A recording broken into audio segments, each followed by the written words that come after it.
Just आता Instagram बघत होते. मला बोलायलाही होत नाही खरं तर.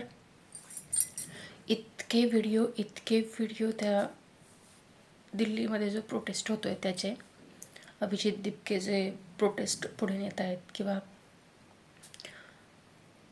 इतकी लोक आहेत तिथे. तुम्ही फक्त ते 2 व्यक्ती नका बघू जे तुम्हाला स्टेजवर दिसत आहे, त्याच्या आजूबाजूला इतकी लोक आहेत जी म्हणजे त्यांच्या घरातलं कुणीतरी गेलं आहे अशी लोक तिथे आलेत. कारण हे फक्त म्हणजे जे 6, 7, 8 जेवढी 30 मुलं जे गेलेली आहेत, ती 30 मुलं आत्ता गेली आहेत.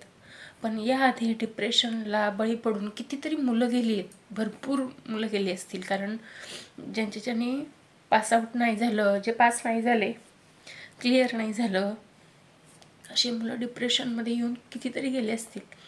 आज पेपर लीक झाला म्हणून ही 30 मुलं गेली. पण आज त्यांचे आईवडील जेव्हा तिथे जाऊन प्रोटेस्ट करतायत, आणि खरं तर पोलिसांचं हे काम आहे त्यांच्यावर लाठीचार्ज करणं वगैरे वगैरे सगळ्या गोष्टी, पण खरंच आपल्या पैशावरती जगणारं सरकार हे खरंच आपलं आहे का? एकच प्रश्न. बाकी एखाद्या स्तरावर एखादी परीक्षा कुणी जिंकून आलं, तिथे सुद्धा नेते पोचतात हो. मग ह्या ठिकाणी पोचायला नेत्यांना काय प्रॉब्लेम आहे? मराठा आंदोलनाच्या वेळेस पण सेम हेच झालं होतं.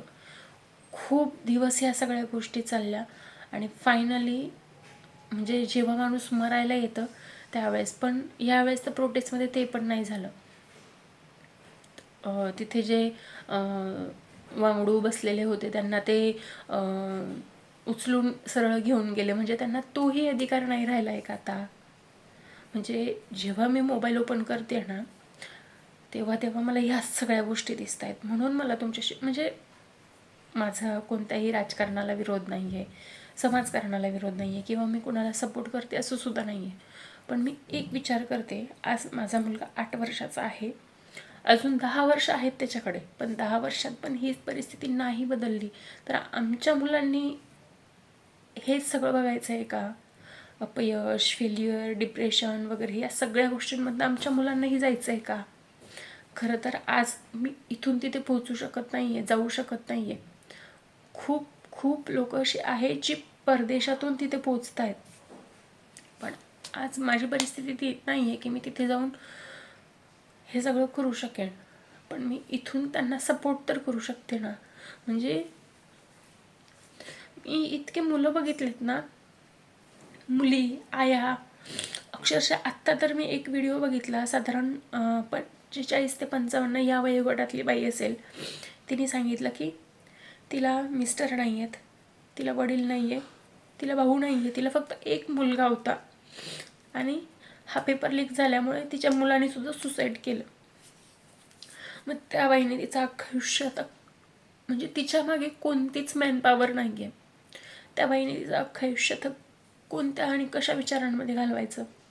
म्हणून ती बाई म्हणते की आमच्या मागण्या जोपर्यंत मान्य होत नाही तोपर्यंत आम्ही तिथेच बसणार आहोत.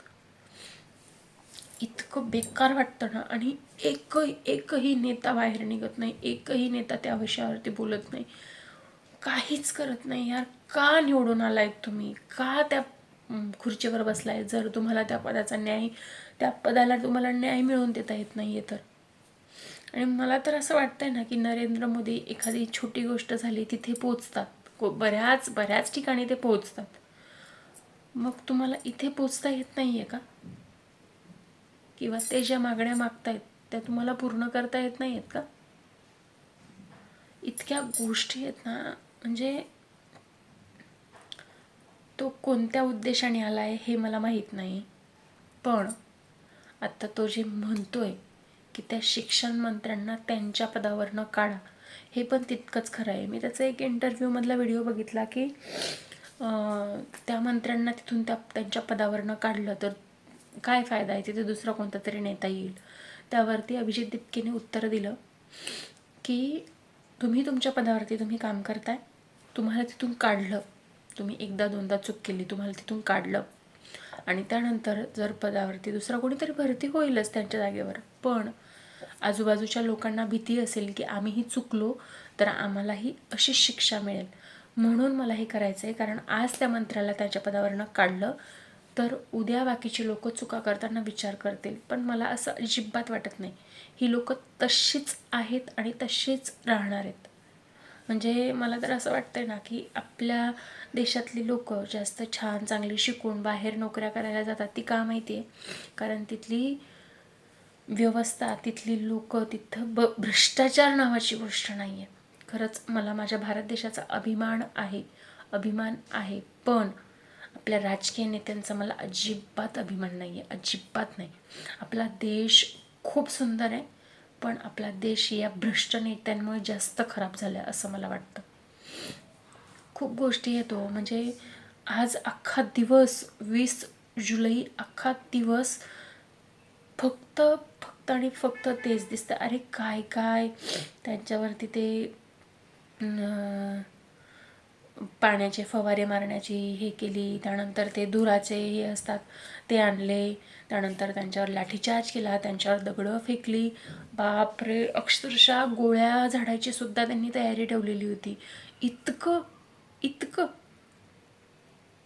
का तुमच्यापैकी एक कोणीतरी समाज माध्यमांच्या याच्यातनं सुद्धा त्यांच्यासमोर येऊन तुम्ही त्यांच्याशी बोलू शकत नाहीत की हो बाबा तुमच्या मागण्यांचा आम्ही विचार करतो. तुम्ही तिथे उपोषणाला बसलेल्या व्यक्तीला उचलून घेऊन जाऊ शकतात, पण त्यांच्या मागण्या काय आहेत ते विचारण्यासाठी तुम्ही त्यांच्याजवळ येऊ शकत नाहीत का? मी कुणाला सपोर्ट करते असं अजिबात नाही आहे, पण हे जे होतं आहे ते मुलांच्या भविष्यासाठी. आज कितीतरी लाखो मुलं तिथे गेलेले आहेत. मला असं वाटते महाराष्ट्रात जे मराठा आंदोलन झालं ना तेच दिल्लीमध्ये होतं आहे आता. ते मुलांसाठी जे महाराष्ट्रात मराठ्यांसाठी झालं ते दिल्लीमध्ये विद्यार्थ्यांसाठी होतं आहे असं मला वाटतं. खरंच म्हणजे आपण आपल्या जगात खूप छान मस्त वेल सेटल आणि छान आहोत, पण जी मुलं रात्रंदिवस धडपड करतात ना शिक्षणासाठी आणि एवढ्या परीक्षा पास होऊन पण त्यांच्या हातात अपयश येतं, ते खूप घाण असतं, खूप घाण. आणि त्या मुलांना म्हणजे लहानपणापासून ज्यांची परिस्थिती नाजूक असते ती मुलं पचवू शकतात, पण ज्यांनी अपयश कधीच बघितलेलं नसताना ती मुलं पचवू शकत नाहीत खूप लवकर, कारण त्यांनी त्यासाठी खूप कष्ट घेतलेले असतात, रात्रंदिवस परीक्षा दिलेल्या असतात, अभ्यास केलेला असतो, सगळ्या गोष्टी केलेल्या असतात. म्हणजे आपल्याला घरात बसून बोलायला जितकं सोपं जातं ना, त्यांना काय गरज होती तिथे जाई. म्हणजे खरं तर ते सगळे व्हिडिओ बघूनच मला खूप कसं तरी होतं आहे. कारण काय झालं ना,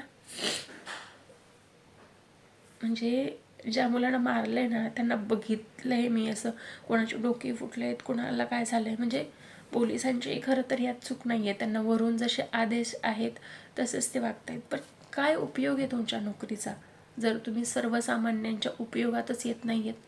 काय उपयोग आहे तुमच्या एवढं ट्रेनिंग करून भरत्या देऊन जर तुम्हाला फक्त वरून आलेले चुकीचे आदेशच ऐकायचे आहेत? काय उपयोग आहे त्या नोकऱ्यांचा, ज्या नोकऱ्यांमध्ये तुम्ही तिथे उभे असलेल्या विद्यार्थ्यांना सपोर्टच करू शकत नाही आहे? तुम्ही तुमचं काम करता हे मान्य आहे, ते त्यांचं कर्तव्य करतात हे मान्य आहे, पण ह्याच सगळ्या पोलिसांनी म्हटलं ना की आम्हाला या विद्यार्थ्यांच्या बाजूने उभं राहायचं आहे, तर कुणीच त्या संसद भवनापर्यंत जायला विद्यार्थ्यांना रोखू शकत नाही.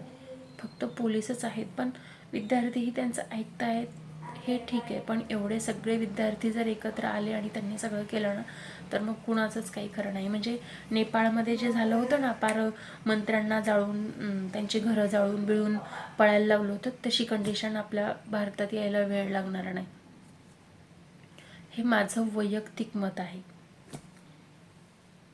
बाकी मला माहीत नाही, पण खूप खूप घाण वाटलं यार, म्हणून मला तुमच्यासोबत हा व्हिडिओ शेअर करावासा वाटला. कमीत कमी नाही तुम्हाला काही करता आलं ना, तुम्ही घरात बसून त्यांच्या पोस्ट शेअर करून सपोर्ट करू शकताय. ही अगदी भयंकर आणि भयानक परिस्थिती आहे. जी मुलं पुढे गेली ती ठीक आहे, पण आज जी मुलं पुढे जाणार आहेत त्यांचं भविष्य खूप भयंकर अंधारात आहे असं वाटतं आहे. म्हणजे मला असं वाटतं ना की जसं एखाद्या पदावरती भरती होण्यासाठी एक मर्यादित शिक्षण तुम्हाला हवं असतं, की तुम्ही डॉक्टर होण्यासाठी MBBS MD वगैरे असं काहीतरी लागतं, तुम्हाला म्हणजे वकील व्हायचं असेल तर तुम्हाला LLB करणं गरजेचं आहे. शिक्षक व्हायचं असेल तर DED BED असणं गरजेचं आहे. तसंच तुम्हाला जर एखादा मंत्री, आमदार, खासदार, मुख्यमंत्री वगैरे व्हायचं असेल तर तुमच्याजवळ ते शिक्षण असणं गरजेचं आहे. असं काहीतरी हवं. ज्याला शिक्षणाचं महत्त्व आहे ना, तो भ्रष्टाचार कधीच करत नाही. माझ्यासमोर अत्यंत जिवंत उदाहरण म्हणजे तुकाराम मुंडे आहे. खरंच खूप म्हणजे त्या व्यक्तीने महाराष्ट्रात इतकी खळबळ माजवली ना, की त्या माणसाला घाबरून सगळ्या गोष्टी म्हणजे कितीतरी गोष्टी बंद झाल्यात. अहो, तुम्हाला जर असा मंत्री होता येत असेल ना, असा एखादा सरकारी ऑफिसर होता येत असेल ना, तर नक्कीच व्हा. पण तुम्हाला भ्रष्ट व्हायचं असेल तर अजिबात होऊ नका, अजिबात नाही. इतकंच बोलायचं होतं मला म्हणजे मी नाही कुणाशी नव्हते बोलू शकत आणि ते सगळं बघून इतकं कसं तरी वाटलं ना. म्हटलं माझ्या व्ह्यूवर्स बरोबर तरी मला या गोष्टी बोलायला हव्यात म्हणून बोलले.